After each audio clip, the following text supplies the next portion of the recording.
Le soleil est une source d'énergie inépuisable, écologique et gratuite. Aujourd'hui, vous pouvez utiliser cette énergie pour produire votre eau chaude sanitaire. L'installation d'un chauffe-eau solaire est le meilleur moyen pour préserver l'environnement et faire des économies d'énergie. Le marché du solaire a ainsi connu un véritable bond depuis quelques années. En 2008, c'est près de 44 000 installations qui ont été réalisées en France. Il est vrai qu'on a de plus en plus de gens qui nous demandent d'installer des panneaux solaires.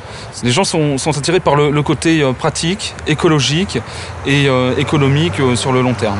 Monsieur et Madame Robin ont décidé d'installer un chauffe-eau solaire pour leur maison.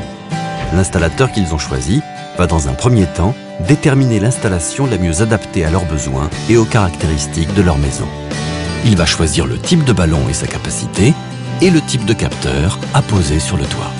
Les gens pensent qu'il faut habiter dans le sud de la France pour installer des panneaux solaires. Pas du tout. On peut installer des panneaux solaires sur toute la France. Il faut simplement veiller à ce que les capteurs soient bien installés, qu'il y ait un nombre suffisant et puis qu'ils soient surtout bien orientés. Alors on vient de faire construire cette maison. On tenait beaucoup à avoir une énergie renouvelable à l'intérieur. Avec notre installateur, on a suivi plusieurs pistes et au final, il nous a conseillé l'installation d'un chauffe-eau solaire. C'est vrai qu'avec le solaire, il y a un investissement de départ. Mais après, tous les mois, on peut faire des économies jusqu'à 70% sur la facture d'eau chaude. Et en plus, si on peut lutter contre le réchauffement climatique, c'est toujours ça de gagner. Les capteurs installés sur le toit recueillent la chaleur du soleil et réchauffent un fluide qui est ensuite acheminé vers le ballon. Un échangeur thermique transmet alors la chaleur à l'eau de votre ballon et fournit ainsi votre eau chaude. Et s'il ne fait pas beau, sachez que les ballons sont équipés d'un dispositif d'appoint qui peut être électrique avec une résistance placée dans le ballon ou bien hydraulique avec un échangeur raccordé à une chaudière.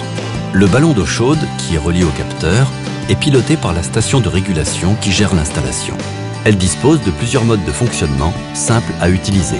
Au niveau du confort, vraiment aucun problème puisqu'on a deux énergies. On a l'énergie solaire et l'énergie de l'appoint. Donc même si on a de la famille ou des amis qui viennent à la maison, on n'aura aucun problème, aucun manque d'eau chaude. Pour inciter les consommateurs à choisir cette solution, économique et respectueuse de l'environnement, l'État et les régions participent au financement de votre installation solaire.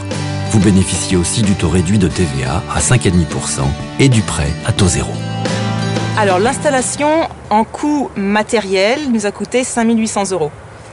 Là-dessus, on a eu une aide de la région, 1 200 €, et aussi une aide de la municipalité, 400 €. Donc ça nous a fait 4 200 € de coûts de matériel sur lesquels on a bénéficié d'un crédit d'impôt de 50%. Au final, l'achat du matériel nous a coûté 2 100 €, auquel il faut ajouter bien entendu le coût de l'installation. En plus du confort et du respect de l'environnement, le chauffe-eau solaire représente une vraie économie dans le portefeuille des familles. Sa source d'énergie en fait une solution attractive et qui n'est pas prête de s'arrêter.